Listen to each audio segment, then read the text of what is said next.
সালাম স্টিল ভোটের গাড়ি নিয়ে ঢাকা ১৭ আসনে আছেন সহকর্মী ইয়াসিন রানা। সেখান থেকে নির্বাচনী হালচাল জানাচ্ছেন তিনি।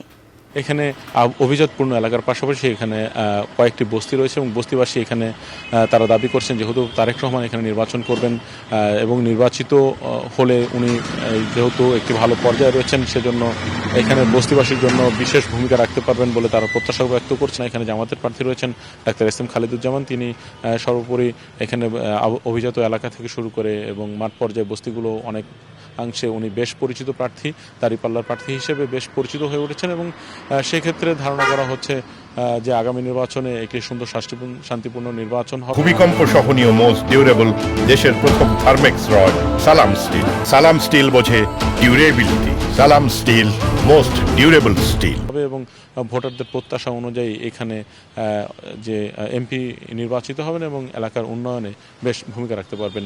এ ছিল ঢাকা ১৭ আসন থেকে সবশেষ ভোটের তথ্য।